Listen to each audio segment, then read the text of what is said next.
He was just a struggling single dad trying to keep the heat on in winter. Until one freezing night he opened his door to a silent girl with no shoes, no story, and eyes full of secrets. What he didn't know was that one simple act of kindness would change everything. If you believe that even the smallest choices can lead to the biggest miracles, you're in the right place. Make sure to subscribe so you never miss these inspiring, true-style stories that remind us of the goodness still out there. Now, let's begin. Poor single dad gave his couch to a shivering girl, not knowing she was a CEO's missing daughter. The wind howled down East Hawthorne Street like a beast let loose clawing at the aging shingles of the apartment building where Ethan Walker lived. Snow clung to the edges of windows and piled against doorsteps, casting the entire neighborhood in a cold, bluish silence.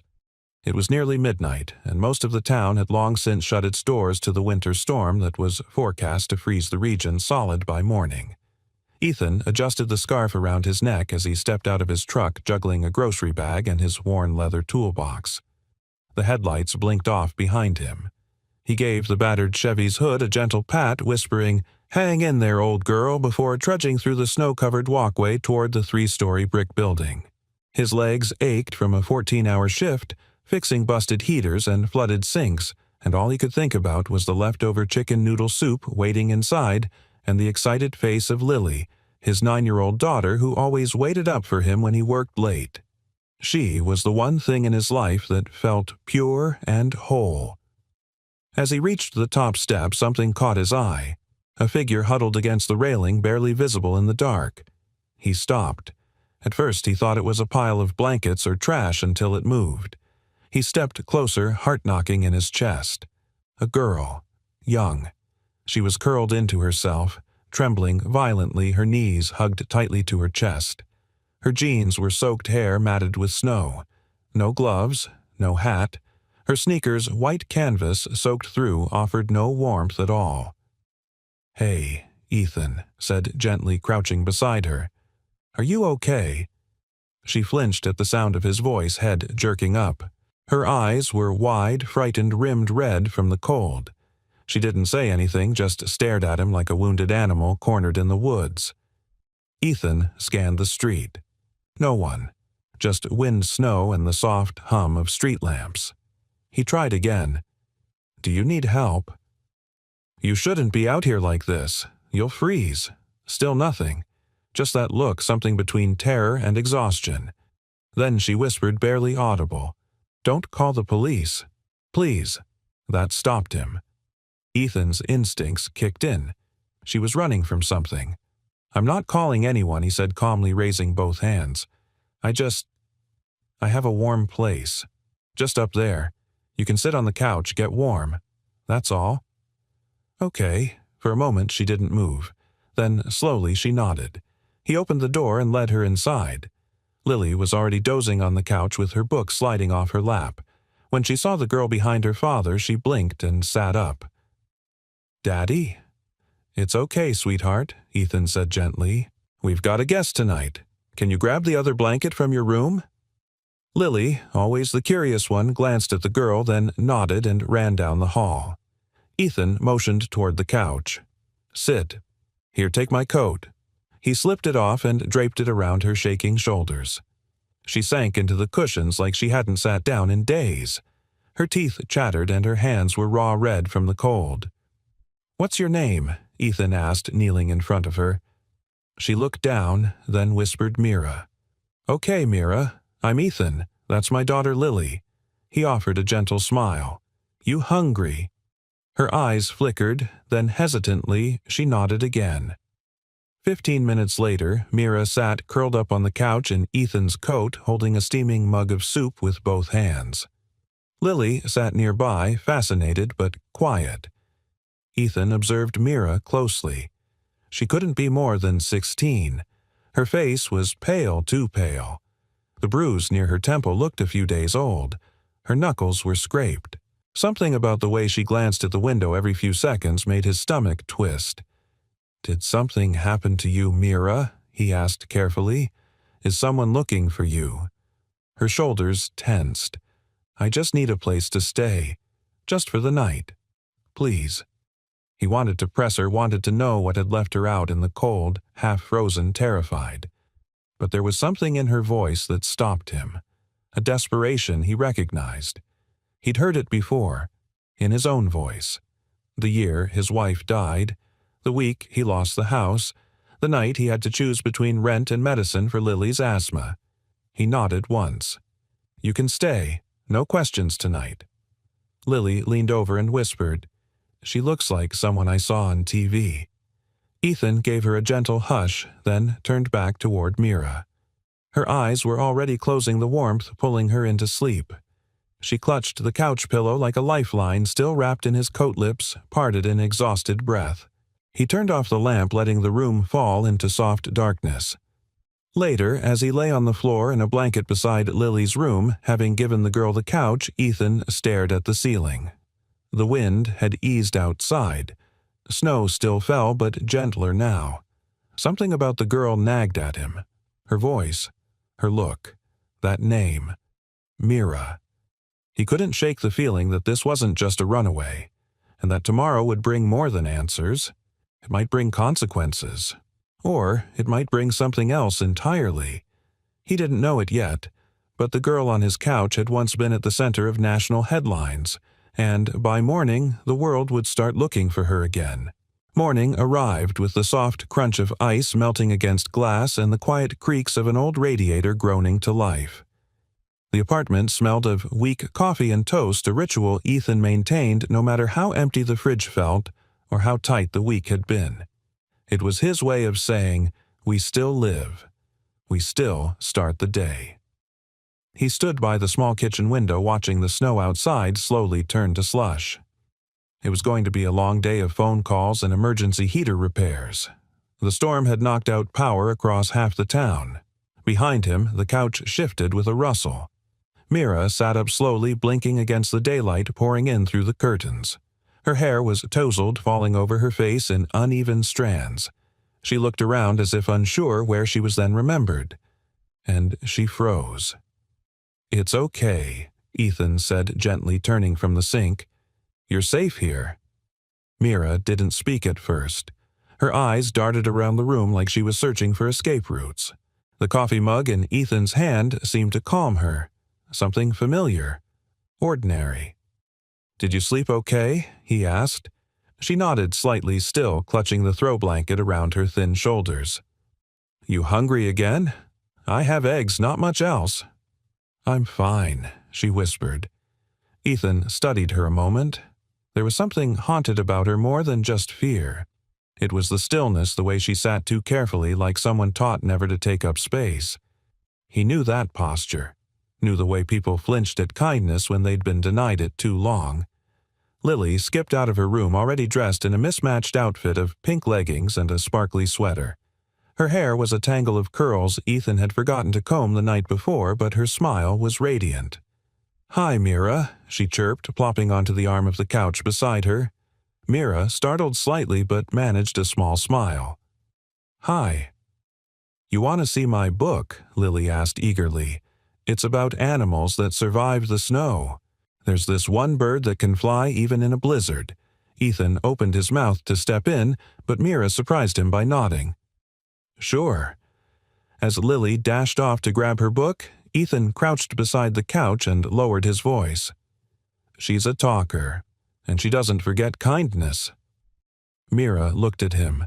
Her eyes flickered gratitude, maybe, or exhaustion.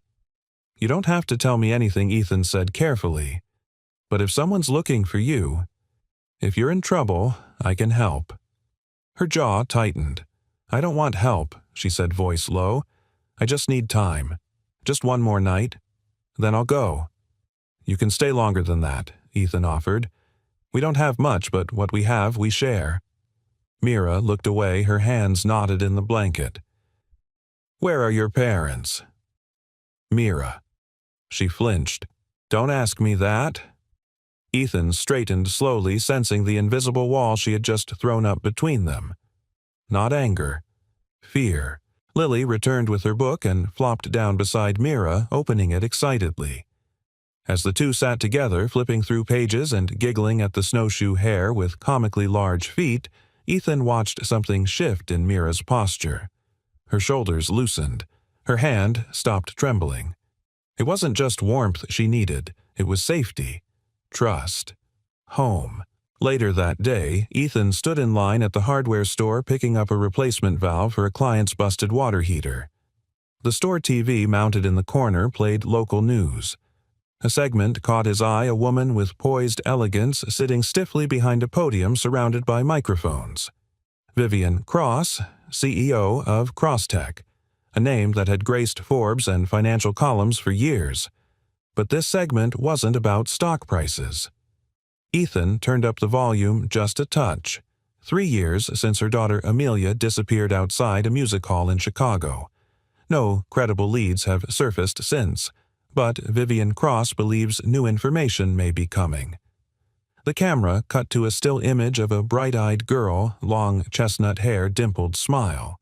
The name beneath Amelia Claire Cross, age 13 at disappearance, age 16 now. Ethan's stomach dropped. She looked just like Mira. He shook the thought away. No, it couldn't be. This was a small town. Runaways, yes. Troubled teens, maybe. But that girl. Still, as he drove home later with the part tucked beside him on the seat, the image wouldn't leave his mind. That evening, Ethan returned to the apartment to find Lily curled up beside Mira on the floor, drawing with crayons. Mira had tied her hair back with one of Lily's scrunchies. The two looked like sisters. "Hey," Ethan greeted softly, setting his toolbox down. Mira stood quickly brushing invisible crumbs from her borrowed jeans. "I was going to make grilled cheese," she said, almost apologetically. "Hope that's okay. Lily said you had bread and butter." Ethan blinked, surprised. It's more than okay. Something had changed in her. A softening. Not complete, but enough to let light in. As they sat down for dinner, just 3 paper plates, some sandwiches, and a flickering candle for backup light in case the power failed again, Ethan found himself watching Mira more closely. She laughed at Lily's jokes. She ate like she hadn't in days. And when she thought no one was looking, she took out something from her pocket, a small oval locket, and stared at it for a long moment before slipping it quietly away. He caught a glimpse of initials etched into the gold. AC. That night, after Lily had fallen asleep in her room and Mira curled again on the couch, Ethan stood by the window watching the snow melt under the dim glow of the street lamp. The name she gave Mira might not be her real one. But whatever her truth was, it was wrapped in fear and pain and silence. He didn't know what lay ahead. But one thing was certain. This girl didn't just need shelter. She needed someone to believe in her. And for reasons he couldn't yet explain, Ethan Walker was willing to be that someone. The morning broke gray and windless, the kind of silence that follows a storm, uneasy, expectant. Ethan stirred awake on the living room floor, wrapped in an old quilt beside the couch. He sat up slowly, his back reminding him he wasn't as young as he used to be. The couch above him was empty, still indented from where Mira had slept. Panic gripped him for half a second. Then he heard soft movement in the kitchen. He stood and padded toward the sound. Mira stood at the sink barefoot, her frame slightly hunched in one of his old sweatshirts. She was quietly washing 2 mugs steam from the water fogging the nearby window. Her hair was still damp from a shower. She didn't hear him come in. "You don't have to do that," Ethan said softly. She jumped, nearly dropping a mug. "I'm sorry. I just thought I should help." "You already have," he replied. "Lily hasn't stopped smiling since you got here." A faint smile touched Mira's lips, then disappeared. She dried the mugs and placed them on the drying rack like someone who'd been taught to do it a very long time ago. Ethan poured a cup of coffee and motioned toward the small dining table. "Sit with me." She hesitated, then obeyed. The early light made her look paler than usual. Dark circles still haunted her eyes. As they sat across from each other in the quiet, Ethan tried again. "You sleep okay?" "I dreamed about water," she said absently. Eyes drifting. Freezing water, like I was falling into it. "You're safe now," he said gently. "No one's going to hurt you here." Mira looked up at him, and for a moment her mask slipped. Pain lived behind her eyes. Old pain. Deep. She opened her mouth to speak, but a knock at the door interrupted. It was Lily, back from her friend's apartment 2 doors down. She'd gone there early to trade stickers with another girl before school. "Daddy, can I watch cartoons before I get dressed?" Ethan nodded. "Just a few minutes." She darted into the living room and clicked on the dusty old TV. The local channel buzzed to life with its usual morning mix, weather, community events, school closings. Then the anchor woman's voice shifted in tone. "We begin this hour with a new development in the high-profile case of Amelia Claire Cross, the missing daughter of Crosstech CEO Vivian Cross. The girl, now 16, disappeared 3 years ago while attending a benefit concert in Chicago." Ethan turned toward the screen, his heart skipping a beat. A photo appeared. Amelia, age 13. Smiling eyes, bright hair, brushed to a shine. She looked untouched by the world. Ethan glanced sideways. Mira had frozen. The resemblance was no longer a question. It was certainty. The camera shifted to a press conference. Vivian Cross, elegant and composed despite the weight of loss, stood behind a cluster of microphones. "If anyone sees a girl they believe might be my daughter, please contact local authorities. Amelia has a birthmark behind her left ear and a small scar above her right eyebrow. She may not go by her real name." Mira stood up abruptly, knocking her chair backward. Ethan instinctively caught it before it hit the ground. "Mira." "I have to go," she whispered. "I can't stay." "Mira, wait." But she was already pacing toward the door. He stepped in front of it, not blocking, just grounding, calm. "I'm not going to turn you in," he said. "I'm not asking you anything you're not ready to tell, but you don't have to run from us." "You don't understand," she hissed, eyes glistening. "If they find me, I go back to that life, to that cage. I wasn't kidnapped by strangers, Ethan. I ran. I ran because home was worse." The words stopped him cold. Behind them, the news anchor's voice carried on, talking about Vivian's foundation search parties and the millions spent on investigators. Mira was trembling. Ethan took a slow step forward. "You're safe here. You're not invisible to me, Mira, but you're not a headline either. You're just a kid who deserves peace." Mira pressed her hands to her face. Her voice cracked. "I don't even know who I am anymore. Not really. I don't know if Amelia is me, or just someone I used to pretend to be." Silence hung between them. Then Lily walked up holding her drawing. "I made this for you," she said softly. She handed Mira a piece of paper, a crayon sketch of 3 stick figures, a man, a little girl, and a taller girl with long hair. They were holding hands, standing in front of a small house with smoke curling from the chimney. Mira stared at it, speechless.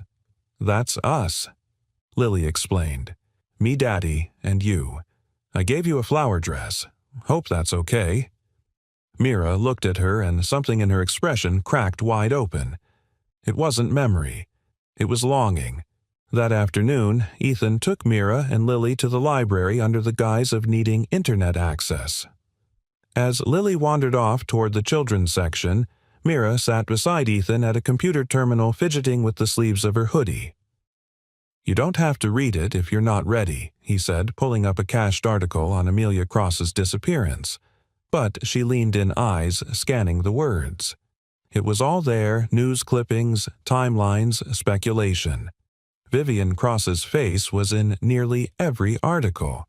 Photos of lavish fundraisers, interviews about the company. One image stopped Mira cold, a family portrait taken the year before the disappearance. Vivian. Amelia. No father. "That's the house I grew up in," Mira said suddenly. Ethan turned. "You remember it?" She nodded. "I remember the windows. How I used to press my face to the glass and pretend I lived somewhere else." He let that sink in. "You don't have to go back to what hurt you," he said quietly. "But you also don't have to carry it alone." Mira looked at him. Really looked. You believe me? I believe what you're brave enough to say. She closed her eyes, breathing shakily. I need to find out who I really am. But I don't want to do it without Lily. Or you. Ethan nodded. Then we'll figure it out. Together. Outside, the sky had begun to clear. The town once buried in snow was thawing. Slowly, carefully, just like the girl in his care. The sky had turned to a soft amber haze by the time they returned home, the last blush of sunset hanging low behind the bare trees. The storm had passed, leaving behind cracked sidewalks, damp porches, and a quiet that clung to the town like a secret. Ethan pulled into the driveway slowly, his thoughts spinning faster than the truck's tired engine. Mira hadn't said a word the whole ride back. She sat in the passenger seat, her fingers curled around the drawing Lily had made, now slightly creased at the corners. In the back, Lily hummed softly, oblivious to the weight in the air. When they entered the apartment, Mira moved to the couch wordlessly. She folded the drawing and tucked it into her backpack, almost like she was trying to hide it away, not from view, but from hope. Ethan watched her for a moment, then made 2 mugs of cocoa, the real kind, not the watered-down packets. He handed one to her without speaking, and sat in the chair across from her. "You don't have to talk," he said, voice low. "But if you want to, I'll listen." Mira stared into the cocoa for a long moment. Then softly, "I ran away the night of the charity concert."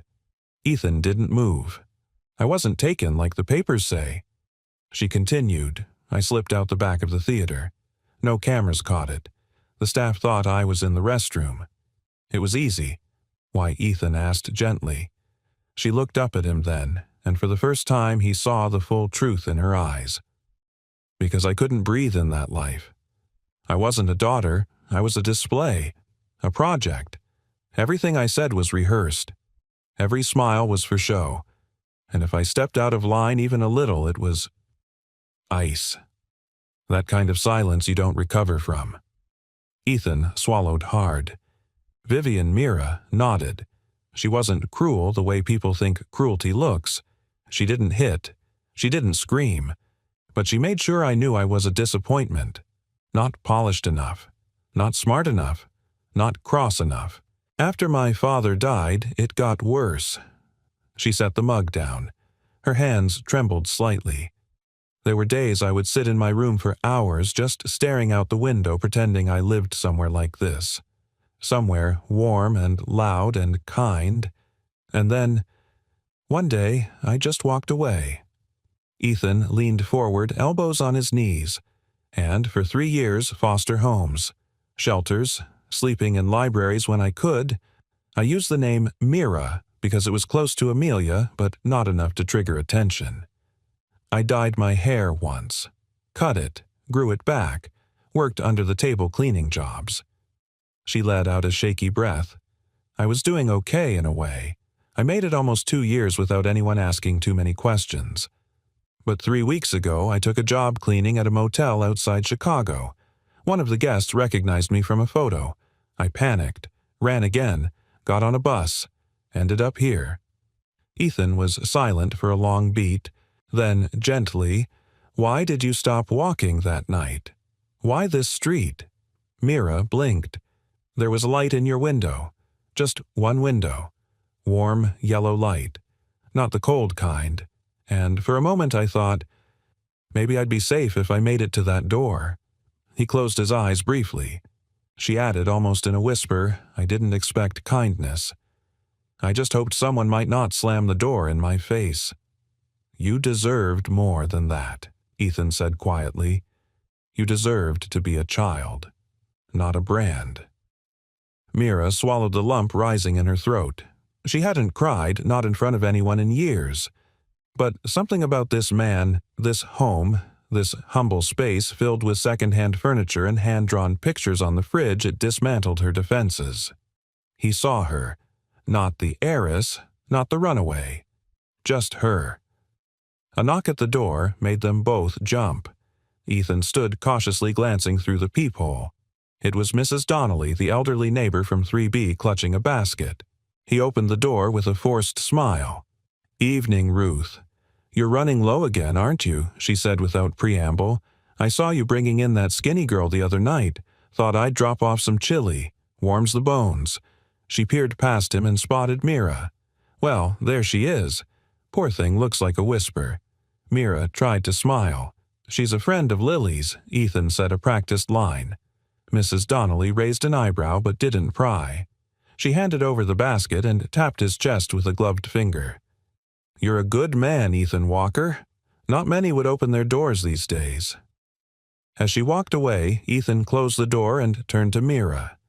"You okay?" She nodded. Then something flickered in her eyes. Confusion. Surprise. "That's what it's like here?" she asked. "People just bring chili and don't ask questions." He chuckled. "That's Mrs. Donnelly. She's the town's unofficial grandmother. Gossips like a news anchor, but her heart's made of caramel." Mira laughed softly. It was the first real sound of joy she'd made since arriving.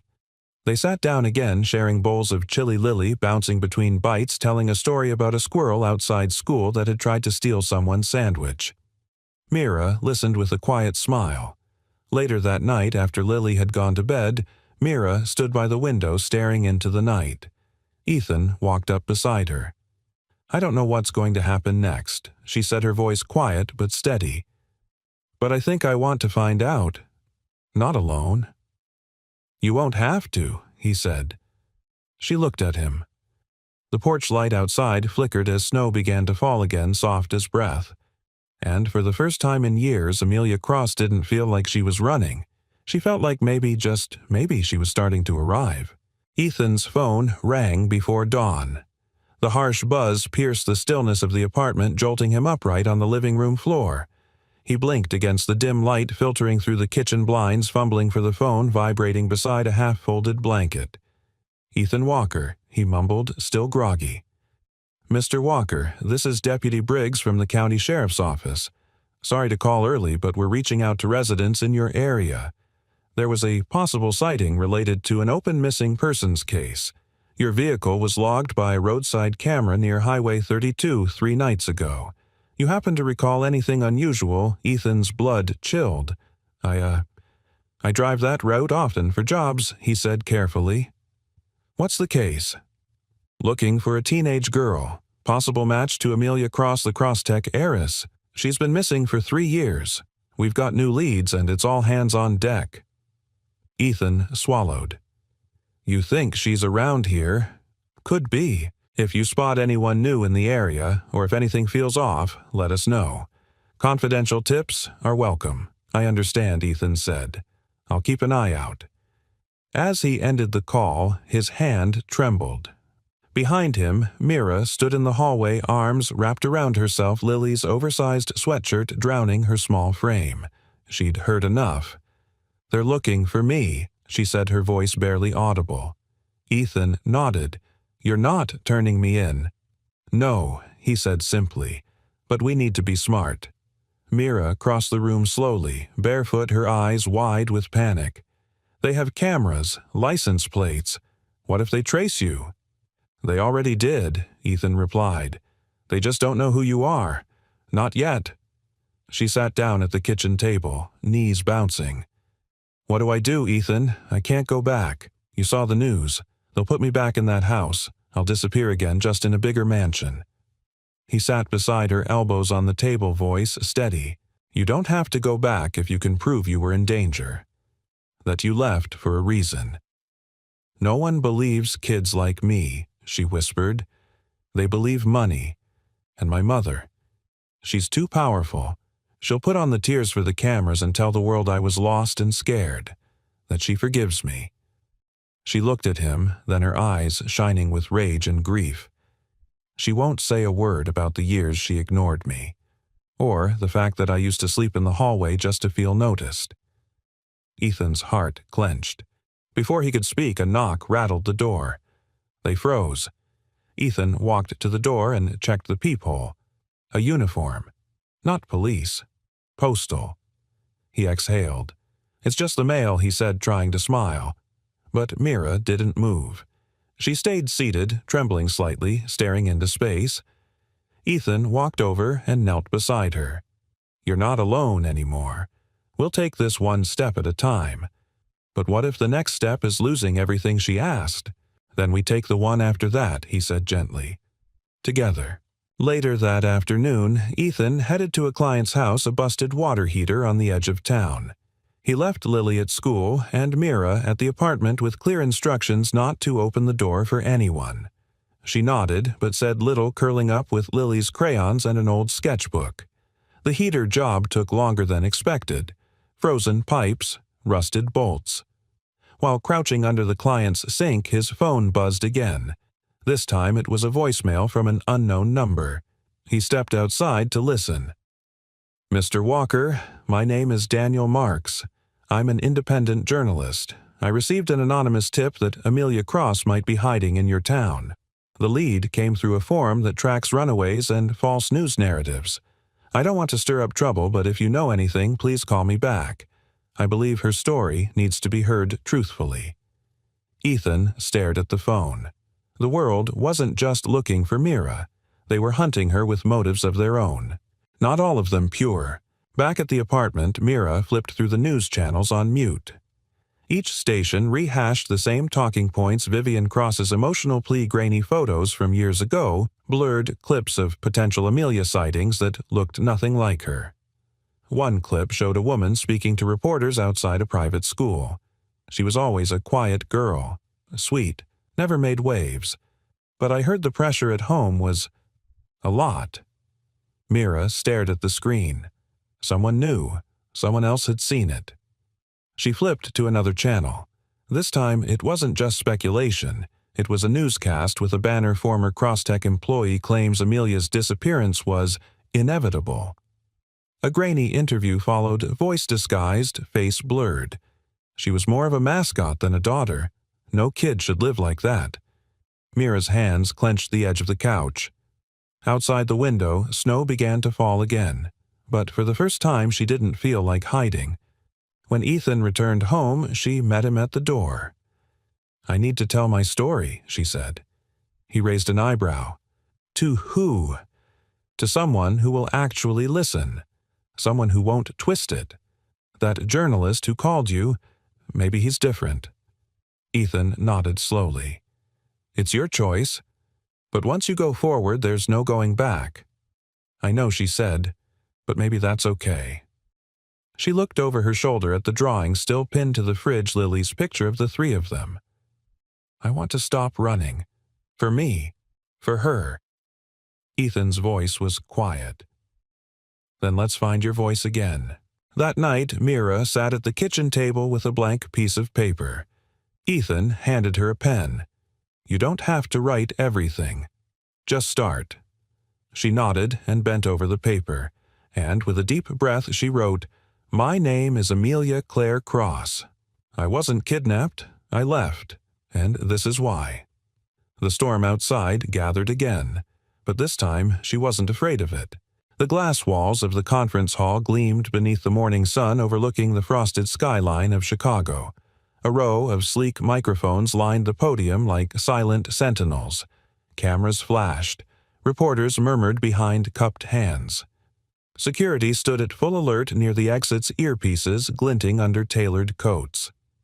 Vivian Cross entered the room to a wave of clicks and whispers.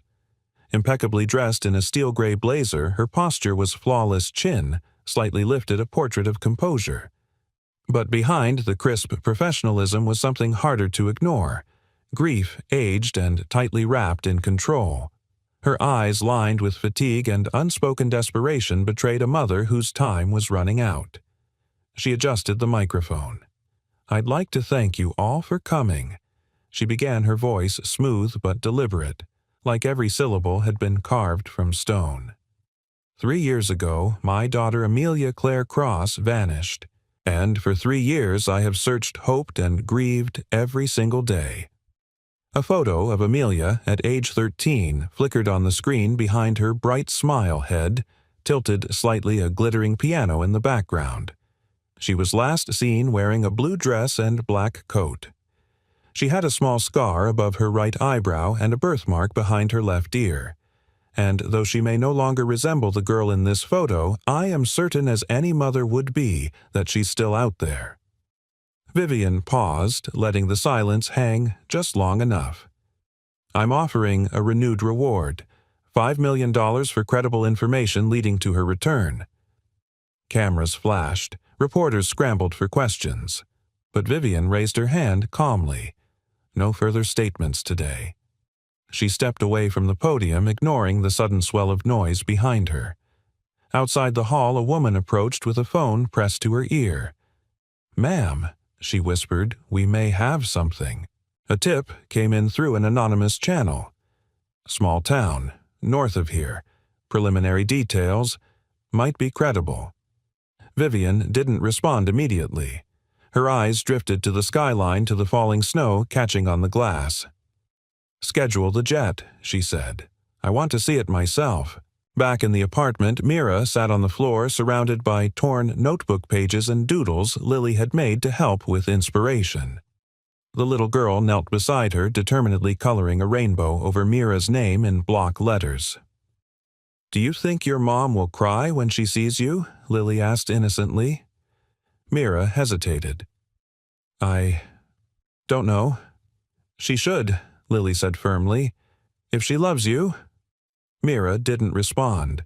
Her fingers ran along the spine of a worn photo album Ethan had left nearby Lily's baby pictures, birthdays, school projects. Love was woven into the pages of that album in ways her own family had never understood. There were no nannies here, no private tutors, or staged holiday cards, just messy faces, crayon confessions, and real raw life. Ethan walked in coat dusted with snow. He caught the look on Mira's face and sat beside her. "Something on your mind." She looked up. "Do you think she'll actually come?" "My mom. If she thinks she's found you," he said, "she'll come. But the real question is, are you ready to face her?" Mira sat back. "Part of me wants to run again, but another part, I want her to see me now. Not the version she crafted. Me." Ethan nodded. "Then maybe it's time you tell your story before someone else tells it for you." That evening, Mira agreed to meet with the journalist Ethan had spoken to Daniel Marks. They arranged a discreet visit at a neutral spot, the town's closed library, after hours, courtesy of Ethan's old friend who kept the keys. Daniel was in his late 40s, weathered by years of chasing truths people wanted buried. He carried a small recorder and a kind smile. No camera crew, no press badge. "I'm not here to exploit you," he said as they sat across from one another. "I've seen too many stories twisted by headlines. I'd rather just listen." Mira held the recorder in her hands for a long moment, then pressed the red button. "My name is Amelia Claire Cross," she began, voice trembling but clear. "I disappeared 3 years ago. But not because someone took me. I ran away. I ran because the life I was living was slowly erasing who I was." She paused, her fingers tightening around the recorder. "My mother is powerful. She's brilliant. But behind closed doors, I was an accessory, not a daughter. My days were scheduled to the second. My choices didn't exist. And when I made mistakes or just wanted to be normal, it was met with silence. Not anger, just distance. That hurts worse." Daniel said nothing. He let the silence breathe. "I don't want money," Mira continued. "I don't want revenge. I want to be free to live a life that belongs to me. And I want the world to know that kindness saved me. A couch in a stranger's living room saved me more than any mansion ever did." She clicked off the recorder. Daniel sat back, visibly moved. "May I publish this exactly as you said it?" Mira looked to Ethan, who nodded gently. "Yes," she said. "But don't make it a scandal. Make it human." He smiled. "That's the only kind worth telling." That night, Mira couldn't sleep. She sat by the window in the dim light, watching the street below. Snow drifted past the lampposts. A car rolled by and parked across the street, sleek black, clearly not from town. She didn't have to guess. Ethan stepped beside her. "She's here, isn't she?" Mira nodded. "She's always 10 steps ahead. You don't have to face her tonight." Mira stood exhaling deeply. "No, but I'm not the same girl who ran away." As she walked toward the bedroom to rest before morning, Ethan called softly after her. "No matter how this ends, you've already won something back." She turned. "What yourself?" And in the hush of that winter night, as the world outside shifted beneath a thin veil of snow, Mira Amelia closed her eyes, knowing that for the first time she wouldn't be running when morning came. She would be seen. The air was still the next morning. Not silent, but tense like a breath being held. Ethan rose, early muscles stiff from the floor again, and wandered into the kitchen. The apartment was unusually quiet. Lily was still asleep, her door half closed. But the living room was empty. The couch, blanket folded, pillow untouched, and Mira gone. His heart stuttered. "Mira," he called already, striding toward the bathroom. Empty. Kitchen. Nothing. Her backpack gone. The front door locked but not deadbolted as he always left it. A folded note sat on the kitchen table.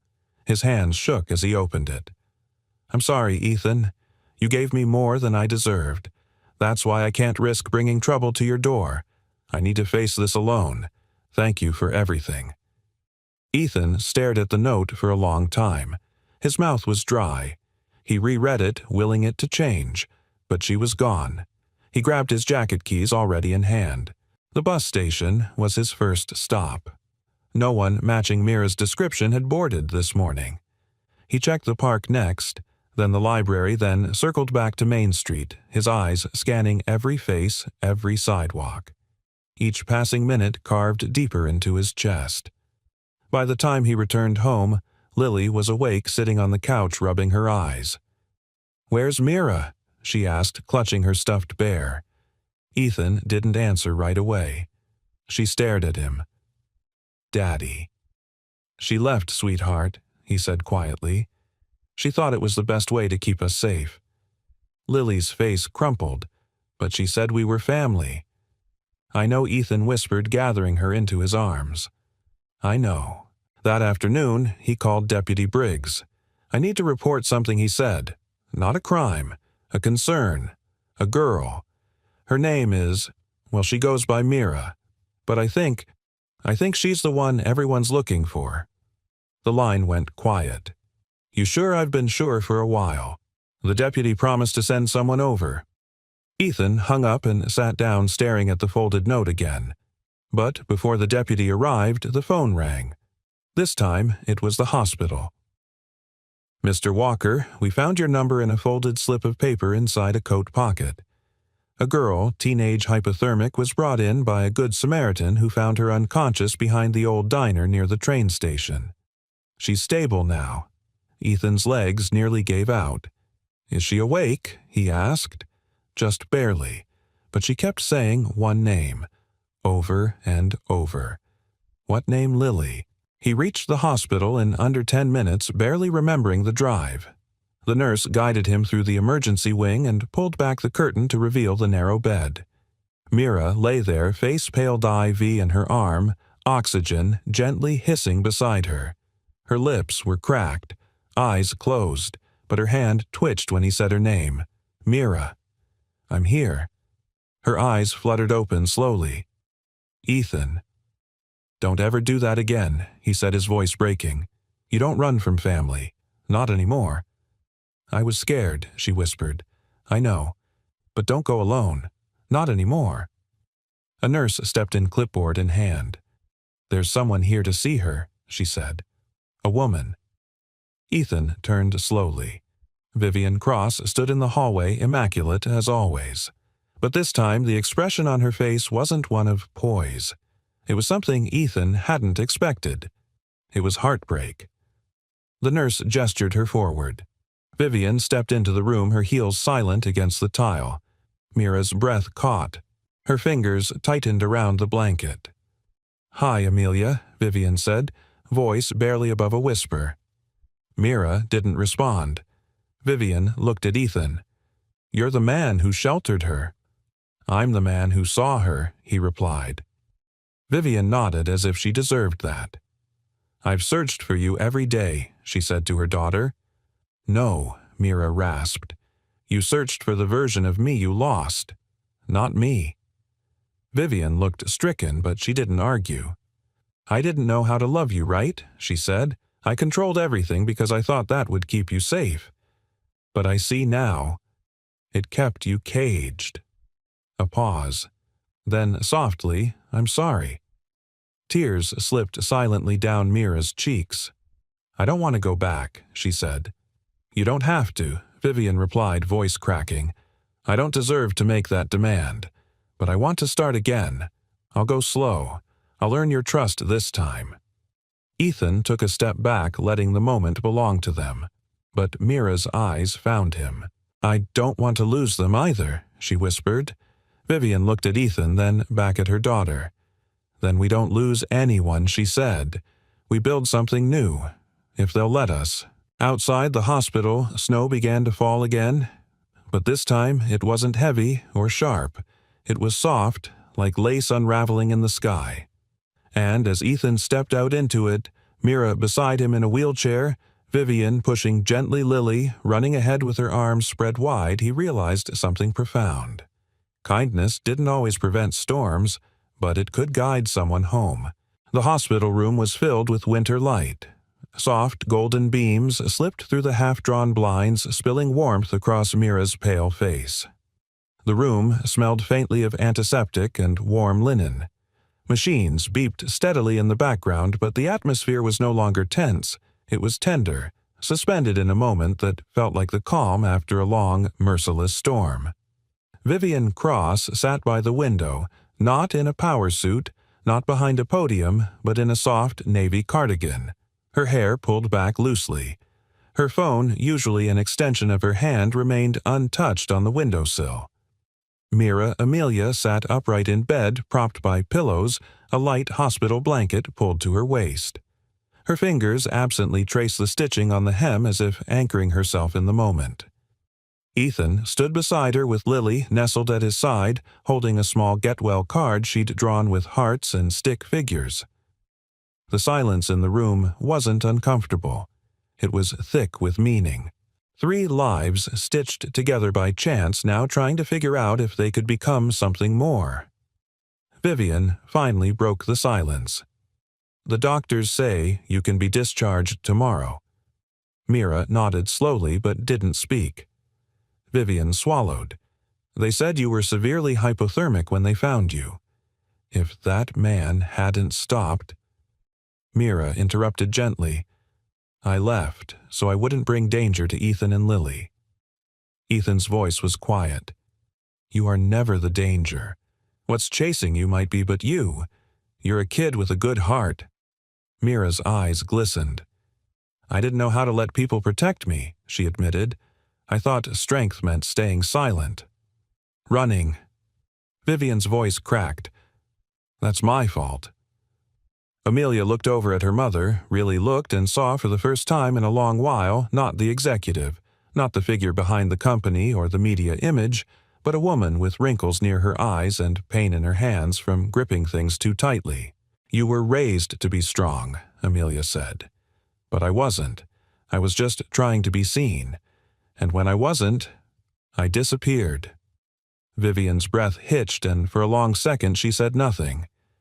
I didn't know how to be a mother, she finally whispered. I thought providing meant loving. I never realized that presence mattered more than any mansion or tutor. Amelia's shoulders trembled, and Ethan gently reached over and rested a hand over hers. Lily leaned forward, earnest and wide-eyed. Can we still be like a family, even if it's all messy? Everyone turned to her. Vivian blinked, visibly stunned by the child's raw honesty. Amelia let out a small broken laugh. I think messy might be exactly what we need. The discharge process was quiet but efficient. Vivian, now visibly softened, signed the forms without a flurry of assistance. When they reached the parking lot, her sleek black sedan sat idling nearby. Vivian walked ahead and opened the passenger door. But Amelia didn't move. She turned to Ethan. I want you to drive me home, to wherever home is now." Ethan hesitated. "You sure?" She nodded. "I've spent enough time in silent cars with tinted windows." Vivian didn't argue. She handed Ethan the hospital bag with a surprising lack of protest and said, "I'll follow." As they drove through the snow-dusted streets of the small town, Amelia rolled the window down halfway and let the wind kiss her face. She looked at Lily, humming beside her in the back seat, and smiled. "You know what's weird?" she said softly. "I've never felt more like Amelia than I do right now. Not at a gala. Not in a press photo. Here." Ethan didn't say much. He didn't have to.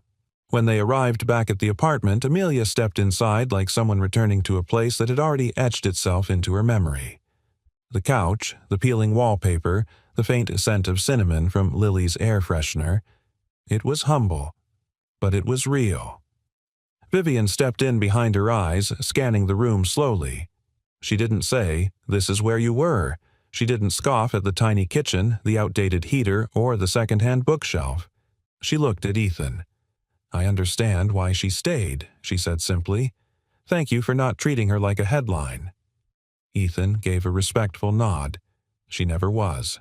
Later that evening, the four of them sat around the small kitchen table eating grilled cheese sandwiches and canned tomato soup. The conversation was awkward at first. Vivian wasn't used to small talk, and Lily didn't know when to stop. But somehow it worked. At one point, Lily asked, "Do you have a favorite color?" Amelia Vivian started to answer out of habit, but Amelia raised her hand with a smile. "I like yellow. Bright sunshine yellow." Vivian looked surprised. "You used to say blue. I used to say a lot of things to make you smile." Amelia said, not with anger, but truth. Vivian lowered her eyes. Lily beamed. "Yellow is my favorite, too." They high-fived, and the room softened.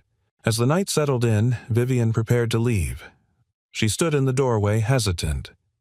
"I'm staying at the inn across the street," she said to Amelia. "I'll be here as long as you want me to be. And not a minute longer than you're ready."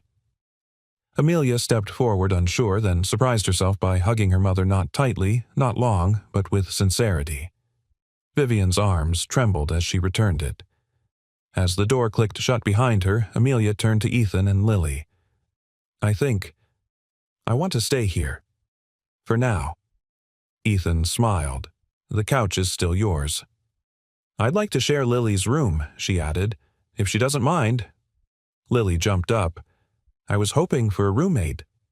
And as they disappeared into the back room giggling, Ethan stood alone in the living room for a moment, staring at the empty couch. 3 weeks ago, it had just been furniture. Now it was part of a miracle. Winter hung on like a whispered secret, reluctant to leave. Outside, the sidewalks glistened with the remnants of slush, and icicles clung to gutters like glass teardrops. But inside Ethan's modest apartment, something had changed. Something invisible, but undeniable. There was warmth. Not just from the rickety heater that groaned through the night or the extra fleece blanket Vivian had mailed after her third visit, but from laughter, from the scent of pancakes on Saturday mornings, from the soft way Amelia said Lily's name now like it meant safety, like it meant home. Amelia had been living there for 3 weeks. She wasn't hiding anymore. She was healing. She slept on a cot beside Lily's bed, now their whispered conversations drifting through the walls at night. She helped make dinner, folded laundry, and even walked with Ethan to his repair jobs occasionally. There was a steadiness to her now. No longer the trembling girl who begged not to be found, but someone learning to be known. One morning, Ethan entered the living room to find her curled on the couch with a mug of tea, staring at the empty space where a framed photo used to hang. "You moved it," she said. He blinked. "What?" "The photo. The one of you and Lily at the lake." "Oh," Ethan said, rubbing the back of his neck. "Yeah. The frame cracked. I'm fixing it." She looked at him over the mug. "You do that a lot." "Fix things." She nodded. He smiled. "Old habits." A pause. "I used to think I was broken," she said, her voice quiet. "But maybe I was just waiting to be seen." Ethan didn't respond right away. Instead, he walked to the hallway closet, rummaged through a small box, and pulled something out. It was a folded blanket, blue plaid, frayed at the corners. "This was the first blanket I gave you," he said. "That night, on the couch." She stared at it, unmoving. "I almost didn't stop," he admitted. "I was tired. Cold. I saw you and thought, don't get involved. But then I thought about what Lily would say if she found out. She would have never forgiven me." A smile tugged at her lips. "She's braver than all of us." Ethan nodded. "She is." Amelia ran her hand over the soft fabric eyes, welling. "You gave me this before you knew my name, before you knew anything about me." "I didn't need to know," Ethan said gently. "You were cold. That was enough." She blinked fast, swallowed hard. It was the first time in years I felt like someone saw me without conditions. He cleared his throat. "Funny thing is, I think you saw us too. You reminded me I still had kindness in me I'd forgotten how to use." They sat in silence for a while, the kind that didn't require filling. Then Amelia looked up. "Do you believe in second chances?" Ethan smiled. "I believe in earned chances, and you've done more than earn yours." She nodded slowly, then said, "There's something I want to do. For you."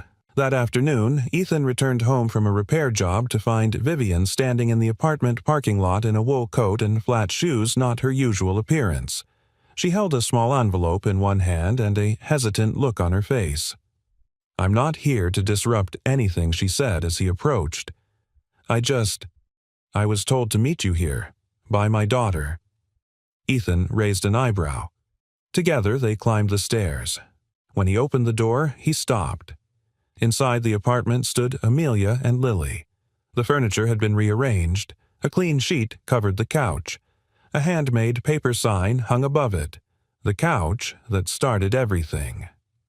Amelia stepped forward and handed Ethan a printed certificate inside a simple black frame.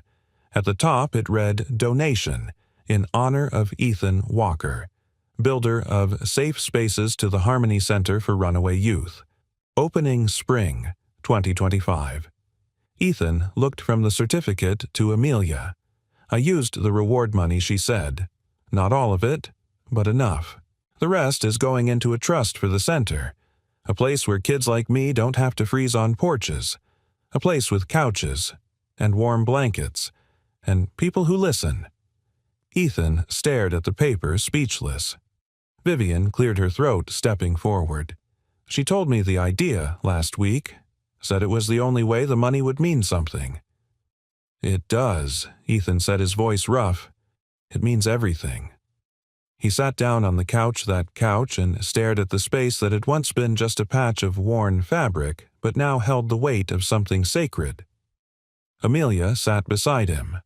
"This was never just a couch," she said. "It was a door. You opened it, and my life changed." He looked at her. "You changed it," he said. "I just gave you a place to begin." Lily climbed onto his lap, holding his arm tightly. "Can we go see the center when it opens?" Amelia smiled.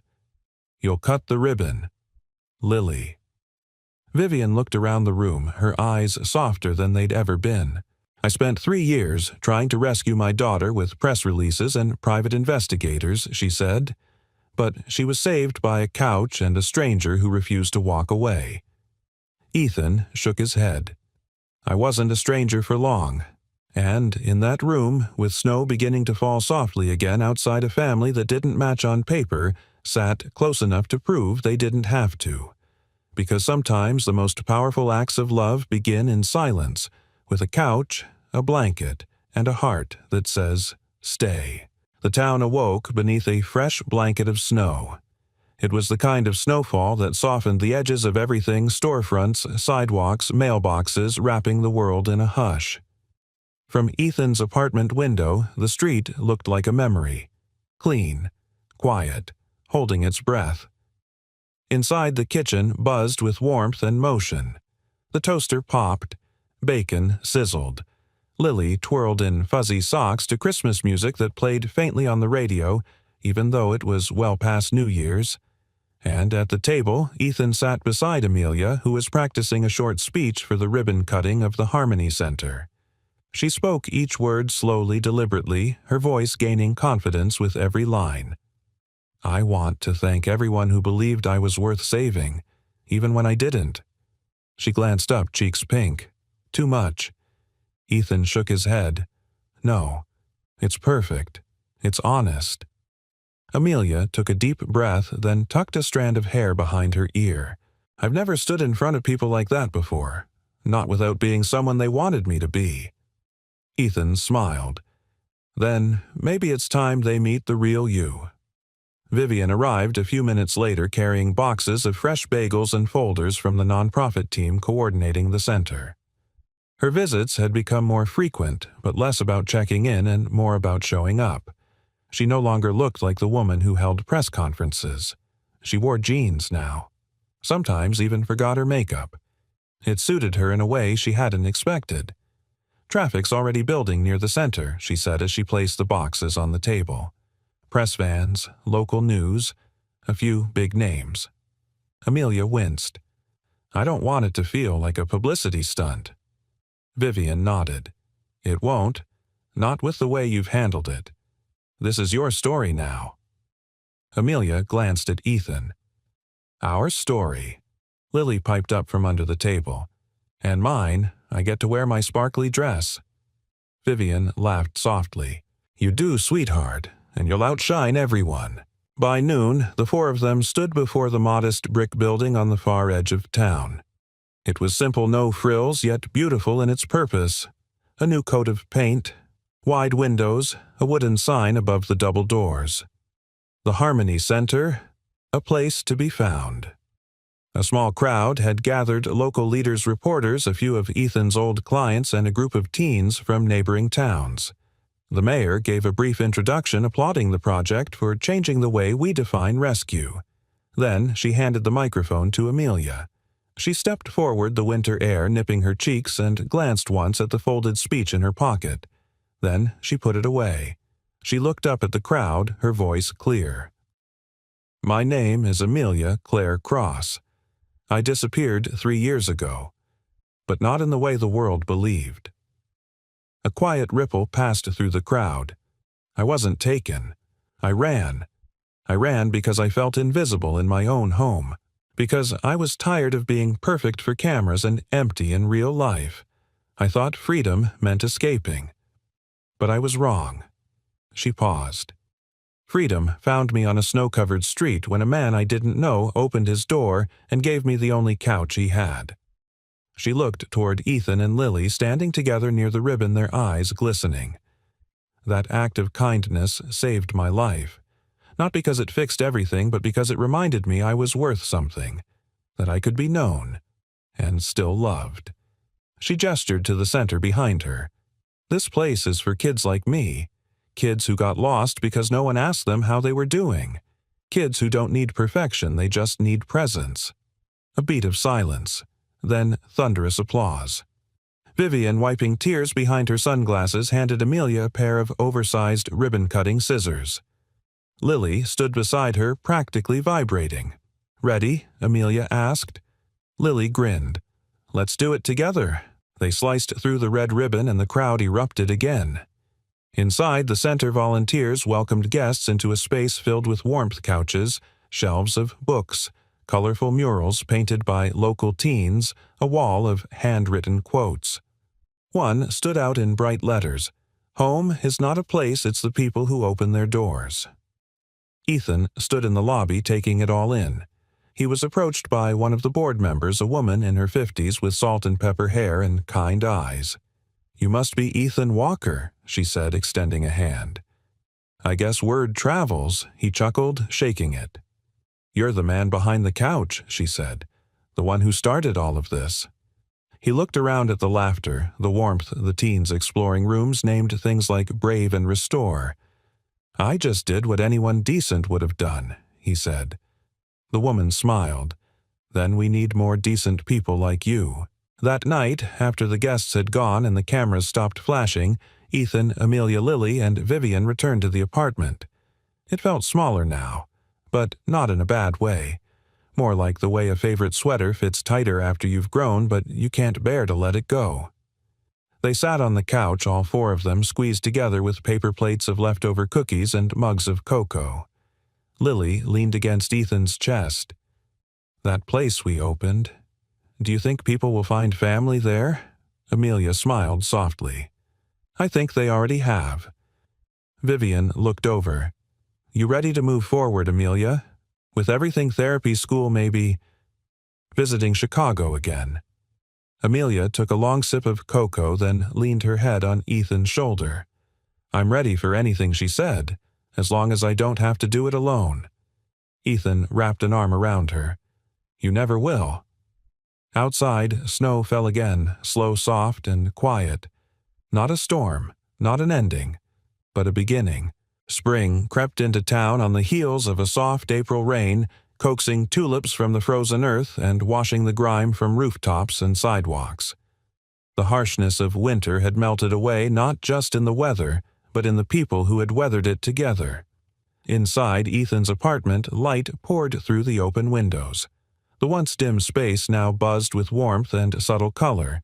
Lily's school artwork taped to the fridge, potted herbs on the windowsill, and a photo of 4 smiling faces framed on the shelf above the couch. The very same couch that had once been just a threadbare place to rest now sat like a monument, quiet and sacred in its simplicity. Amelia folded a pair of jeans in the corner bedroom she now shared with Lily. A suitcase lay open on the bed, not because she was leaving for good, but because today was a milestone. "Everything fit?" Ethan asked, leaning against the doorframe. Amelia smiled. "Mostly. Vivian says they'll have everything else I need at the school." Ethan nodded, arms crossed. "You nervous?" She hesitated. "A little. It's a new start, new people. But I'm not scared like before." He smiled. "That's the difference between running and walking forward." Lily ran in, clutching a paper crown she'd made from yellow construction paper. "Wait. You can't leave until you wear this? You're the princess of the couch." Amelia laughed. "That's a very official title." "You earned it," Lily declared. "You're my hero." Amelia knelt down, letting Lily place the crown gently on her head. "No, Lily. You were mine." There was a quiet knock on the door. Vivian stepped in, not as a guest this time, but as someone who now moved with ease in this once unfamiliar space. Her outfit was simple jeans, a pale blouse, no earrings. Her power came from presence now, not perfection. "Car's packed," she said, her eyes lingering on Amelia. "Whenever you're ready." Amelia adjusted the crown, then turned to Ethan. "I'm only going for the semester. It's not goodbye." He nodded. "Doors always open." "More like never locked," she said, grinning. Vivian stepped forward, holding something behind her back. "I had this made," she said, handing over a small wrapped box.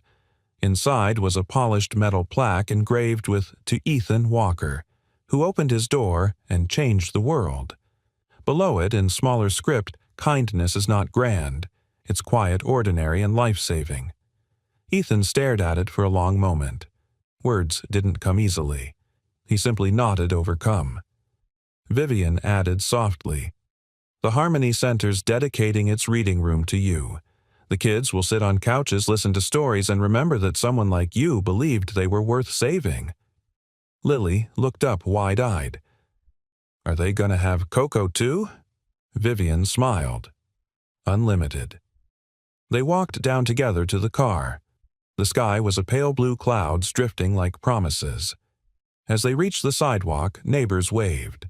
One even called out, "We're proud of you, Amelia." Amelia waved back, stunned. "They know," Ethan chuckled. "They've always known. They just waited for you to know it too." She hugged Lily tightly, whispering something that made the little girl nod solemnly and promise pinky swear. Then she turned to Ethan. Their hug was quieter, longer, no words. Just trust passed between arms. "Take care of yourself, sunshine," he whispered. "You too," she said. "And thank you for seeing me." She climbed into the car. Vivian gave Ethan a final nod, one that carried gratitude and something like friendship, and they drove away. But this time Amelia didn't look back out of fear. She looked forward with hope. Weeks passed. Letters came. Then video calls. Then packages. Ethan's life remained simple, fixing heaters, replacing faucets, coaching Lily's soccer team. But the simplicity now had depth. One Saturday, Lily stood on stage at the school's spring showcase. The auditorium buzzed with applause as students recited poems and stories they had written. When it was Lily's turn, she stepped to the microphone in her sparkly dress and yellow crown. My story is called The Couch That Found a Girl. Ethan sat straighter in his chair. She began. Once there was a couch.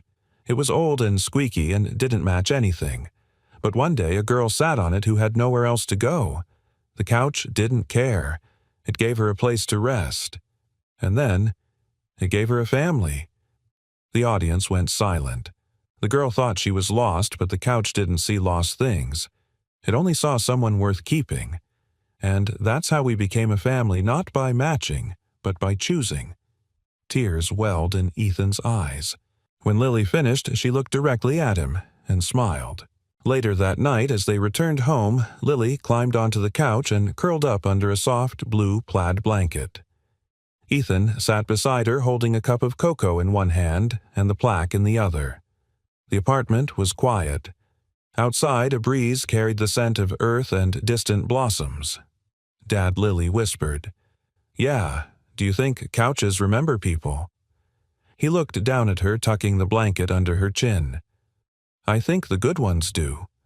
She smiled, eyes drifting closed, and Ethan leaned back, letting the silence hold him, not empty but full, of memories, of second chances, of the family he never saw coming. Sometimes the miracle isn't in the thunder or the lightning. Sometimes it's just in opening your door and finding someone who stays. Where are you watching from? We'd love to hear where in the world you're joining us. Drop your city or country in the comments below and let us know which part of the story touched you the most. If you haven't already, make sure to subscribe so you don't miss any of our heartfelt stories that celebrate kindness, love, and the quiet strength of everyday people. Thank you so much for spending this time with us. Your presence here truly means the world.